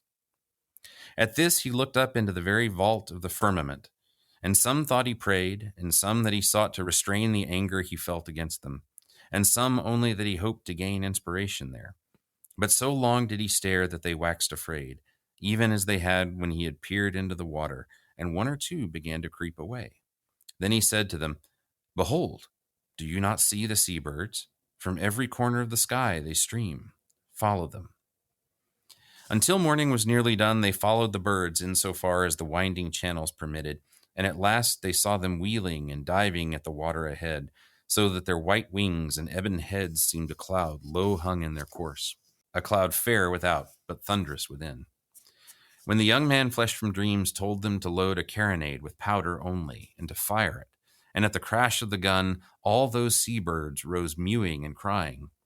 And where they had been, the crew saw a giant piece of carrion floating, which seemed to them to have been a beast of the land, for it had, as they thought, a head and legs 4, but it was greater than many elephants. All right, so here we can actually locate ourselves again in the sky. If you follow the Great Rift up the channel, eventually you're going to come to the huge constellation Cygnus, the swan, the seabird. And this is the location of the body of the ogre. It's basically a cross. So you have a head and legs 4. When they were near, the young man ordered the boat put into the water. And when he climbed aboard, they saw that he had thrust into his belt a great alfange, whose blade caught the sun. Now, remember, as I said last time, the alfange, a curved blade, like a scythe, is the sun. For a time he labored over the carrion, and when he returned, he carried a chart, the largest any of them had seen, drawn upon untanned hide. That's the ogre's fingertip, right? And it's so clear that you don't even have to describe the rest of the journey. They just made it up. By dark, they reached the calotte of the princess. All waited on board while her mother visited her. But when that terrible woman was gone, all who could walk went ashore. And the corn maidens crowded about them, 100 to each youth. And the young man, fleshed from dreams, took the daughter of night into his arms and led them all in dances. None of them ever forgot that night. The dew found them beneath the trees of the princess's garden, half smothered in flowers. For a time they slept so, but when the afternoon threw backward the shadows of their masts, they were awake. Then the princess bade farewell to the isle, and swore that though she might visit every country over which her mother strode, she would never return there. And the corn maidens swore likewise. Too many of them there were perhaps for the ship to hold, yet it held them, so that all the decks were green with their gowns and gold with their hair. Many adventures they had in making their way back to the city of the magicians. This tale might tell how they cast their dead into the sea with prayers, yet afterwards saw them in the rigging by night, or how certain of the corn maidens wed those princes, who, having spent years so long enchanted that they are loath to leave that life, and have in that time learned much of gramarye, build palaces on lily pads, and are seldom seen by men. So, we have about a half dozen short stories that Gene Wolfe never wrote. Yeah. Gramarye is it's magic, it's witchcraft, it's necromancy. So, but all those things have no place here. Be it sufficient to say that as they neared the cliff at whose top stands the city of the magicians, the student who had fleshed the young man from dreams stood on the battlements, watching for them over the sea. And when he beheld their dark sails, smutted by the burning tar that had blinded their enemy, he believed them blackened in mourning for the young man, and he threw himself down, and so perished. For no man lives long when his dreams are dead. Right. So as Severian notes, this is a non sequitur. There was never any explanation for why black sails would mean that the young man was dead, right? Yeah. And Jonas has to explain that to him. Right. Which leads me to believe that this is the latest edition of all, that some academic has pinned this on to the end of this story. Okay. So I want to say, I think I've already tipped my hat that I think I've identified the ogre. The ogre is Erebus. I think Gene Wolfe identified this himself. But I believe we have met this ogre in this story already. Curiositas Urthus. Let's go back to chapter 8 of this book, where Severian is leaving the Man-Ape's cave, and he's thinking about that thing that made the noise at the bottom of the caves. And he's got this connection to somehow as an issue of memory, and he also has to guess. He thinks he can guess at what it is, which means that this is an event that took place prior to the time of the Autarchs, because otherwise all of that knowledge would be either available to him or in his mind as well. The thing in the cave is not in the cave. The thing that made the noise is the mountain in which the cave is, because that is Erebus, chained, as Severian says, to that location. And just like the Green Man, who is also a walker in the corridors of time. But the Green Man, because he's chained, can't escape. He can't move through time, because in order to move through time, you also have to move through space. For whatever reason in this world, that's the way it works. He is constantly controlled by the showman, because if he doesn't do what he's told, he'll close the flap. I have no idea how Erebus is being controlled, but he is not being controlled by people who are connected to the Autarch, because Severian doesn't, when he's writing this story, he doesn't know what that thing is. He has to guess at it. And I say the way he guessed at what it is and who it is because he has read this story to Jonas. And he probably doesn't even recognize that it's Erebus. He only knows that it is the ogre in the story. Well, if you're looking for other ways that connection makes sense, I mean, the fact that when Severian comes back, the questions he asks Jonas all have to do with Erebus and Abaya. And you're like, why? Right.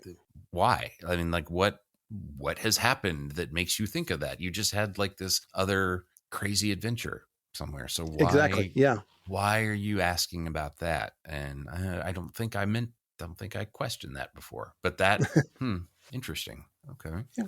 Yeah, I feel pretty good about myself. I've identified the ogre, and I've identified the thing under the man-ape's cave. And I don't know if they give out Hugo Awards for this kind of thing, but if they do, they can mail it right over to me. And because remember that Severian, this is all tied into memory for Severian as well.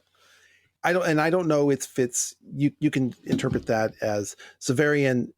It hasn't happened yet, but he has a sense of it, and it's happened in his past, the distant past, the time before the autarchs.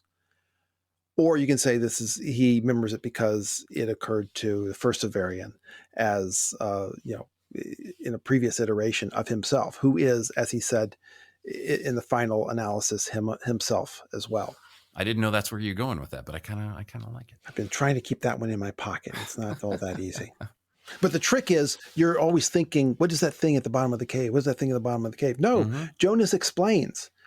They are not just big. They are like mountain size. Yeah. Mark's going to have fun with it because doesn't Mark said he just thinks it's like a creature, like a war thing of the autarch or something like that. Yeah. It can't be the autarch though, because Severian doesn't know what it is for sure. He has to guess at it. Which is kind of an interesting situation. Because here you have the autarch storing his gold in this cave, and presumably he doesn't have any idea what he's nosing around in. Yeah. And so when the claw goes off, if you assume that it's because of the magic of the claw, or because the first Severian is present and that's why the claw is glowing, then Erebus is recalling the man-apes because he can still influence them with his thoughts, and it demonstrates that he is under the control of somebody who is also associated with the claw. Okay, so that is a big claim, James, that you have made a huge connection here, and because of this actually figured out one of the mysteries that I would say really is something that goes down as right along the side with what caused the chaos at the gate and what's under there. Yeah, if I could only get a taxology of the creature that Hathor released at the gate that caused all that trouble. So being the skeptical guy, I got a few questions just about how that would work. So first of all, if that's Erebus down there, then is he actually... Not Erebus, remember, not Erebus down there. The whole mountain, everything, all the water that's coming out, that's all Erebus. Right.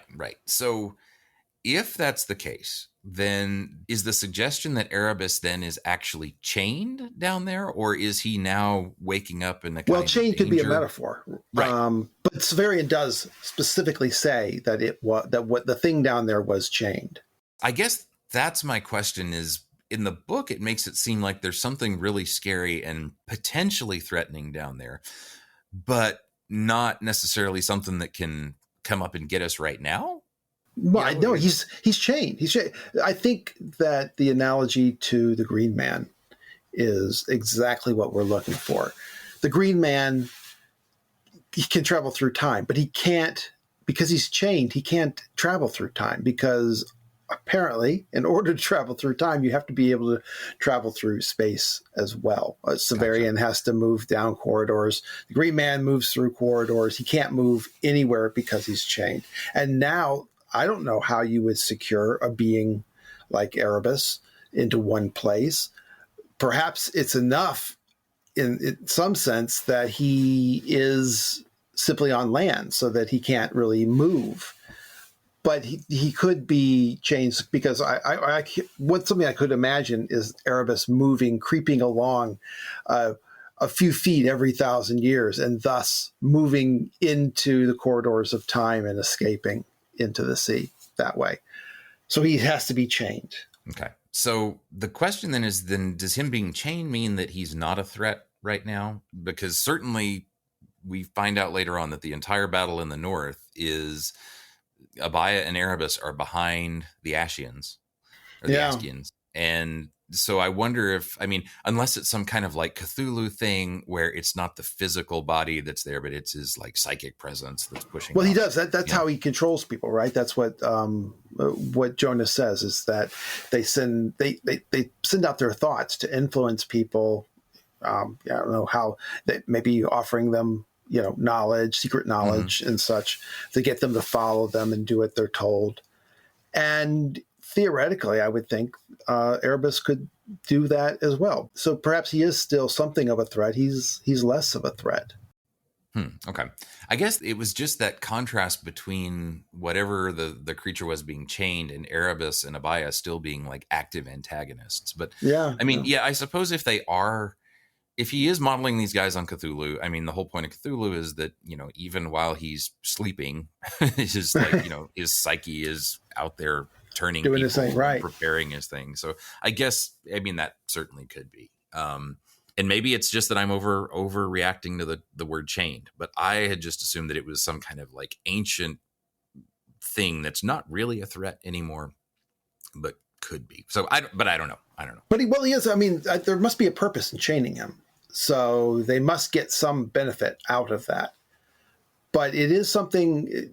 I think the timeline is really interesting, because obviously the autarchs don't know that he is there, or what he is, and they're using him to store their bullion, it seems. Yeah. So, and Severian, once again, Severian has to work out who he's really only guessing at what that thing is, but he thinks he can guess, which suggests that somewhere in here is some answer to how he was able to guess it. And if you assume that it must be this ogre that is that thing, then you also know that the ogre is Erebus. So therefore you say, well, Erebus is the thing that's making the noise underneath the bottom of the cave. Yeah. And if that story is right, then Erebus has somehow been defeated, right? I mean, exactly. Whatever the ship has defeated it. And well, in that case, do you have any suggestion or thoughts about who the student is in that case? Like, what is it, or who is it that might have beaten Erebus? Yeah, well, that is so. That yeah, Severian? Is that? It's so. I go in a circle. Yeah, I go in a circle. If I had just read the Book of the New Sun, then, and that's all that existed, then I would say, oh well, then this is obviously Severian. And the student is the first Severian. But I have Urth of the New Sun, and I can see that Severian doesn't record ever having taken part in this battle. So therefore, I say, well, must be the first Severian. But if it's the first Severian, then who is the student? Because the student, it would suggest that there must have been a proto-Severian, right? Mm. Which is entirely possible. Well, and we do know that, I mean, the hero is called the Sun, right? Mm-hmm. I mean, it is the Sun, S-O-N, but yeah, it seems like the thing that will beat Erebus is going to be the Sun, the S-U-N. So whatever else he is, the Sun, like we talked about, represents like clear seeing and light and the white steam rather than the dark occluding steam. So whatever the S-O-N or whoever he might be representative of, he still stands in the place and seems, to me at least, to do all the things that the Sun, S-U-N, is supposed to do in the story. So yeah. And I guess then if you got the timey-wiminess going on, then it could even be that this is sort of a story talking about how the new Sun will possibly eventually beat Erebus. And so maybe Erebus is locked in time from a battle at a different stage. And now clearly in the chronological past of Severian's world, but possibly in Severian's future. Interesting. Yeah, I'm still fuzzy on that, but at the same time, like we said, this is a weird story that's supposed to do, and maybe the point is that it's not a specific time, right? It's he's telling a mythic sort of right. Yeah. Well, like I said, it could be all sorts of meanings of time. They travel through a labyrinth of time, the Garden of Forking Paths. Who knows when or how you defeat a walker in the corridors of time like Erebus? Yeah. It's also interesting that in thinking about Abaya, I mean, if possibly Noctua is something like Abaya, then you've got, these other daughters that are, I don't know, are these other, could we think of Knight's daughter as Juturna, or is the other Undines or something like that? I mean, we'd have to go further to think about how that's connected. And that also gets into the whole thing of we don't really know much at all about the differences between Erebus and Abaya and what that. All they are really that mythology. We know they're out in the sea or were originally, and that they are giant and that they have names. That's really all we know. And it would make sense that Night is somehow opposed to the sun, right? In some way or another. So, but he's rescuing the daughter of Night. And Juturna comes to Severian's side. We know by the end of Urth, she seems to, in some way or another, still want to protect him or love him. Those, I got to tell you, the Megatherians and the followers of the Megatherians are just a wild mystery to me, and I'm not sure that they can be worked out. But we haven't talked about this, but it is possible that all of New Sun is like a Brown Book story, and then we go on the assumption here that everything that Wolfe in his head had an idea of how everything actually clearly was going. But I suppose it is possible he was telling a story that was more impressionistic. That's true. I think a lot of people do believe that, and they enjoy it because of that. And that's certainly how I think the first time I read it. And I was fascinated by that. And I still would be perfectly in love with the book if it wasn't. I'm becoming less enamored with that idea as I go forward. Well, he would have had to have thought about this, at the beginning, and he never would have said anything about it. And then he kind of alludes to it in Urth and the Sun. I think he thought about more and included more than we'll ever know. But that is not the reading a lot of people enjoy. They do not like trying to nail down this story. They feel like you're spoiling it. Yep. No, I feel like that the difference between those assumptions of what kind of story is lying behind the thing, whether it's worked out or not, that's going to be something that will always be there for Wolfe. Right. So. It's also just true that if you do go with the more impressionistic side of things, you can't fill up such long episodes quite so because you just say that things are really cool and weird and suggestive over it. Yeah. The impressionistic reading of Wolfe is destructive to this podcast, so they must be stopped. In many ways, that is true. Even if it is a beautiful image, because that's true. There are loads of times that, and I've said it many times, that if the stories weren't fun just on that level, that if you couldn't read them that way and still enjoy them, then Wolfe would not be a good writer. Yeah. Stop trying to figure it out, man. It's not a. What did he say in the movie Rain Man? It's not a puzzle. It's a joke. Yeah, exactly. So if you are outraged my latest Curiositas Earthis, that is great. Bring it on. Reach out to us with your alternate ideas, your other comments, your thoughts, your corrections, and your complaints that I've done it again. Now, and we certainly hope that you'll bring them to us on the Facebook group, the subreddit, Twitter, email, or the Patreon site. And you can find out how to do all that on the show notes. Leave a review on Apple Podcasts. Tell your Wolfe reading friends. And until you hear from us next, clanging at the bottom of a cave, may the Moira favor you. Take care, everybody. When Confederate forces took the Norfolk Naval Yard, they found the remains of the USS Merrimack. They raised her and converted her into a casemate ironclad ram and armed her with 10 guns. Renamed the CSS Virginia, her first military action sank the Union ships Congress and Cumberland, making the Union fleet obsolete overnight. In response to this new ominous threat, the Union built a bigger monster of their own, the Monitor. The natural tyrant in the sea! The Monitor!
going to be a long episode.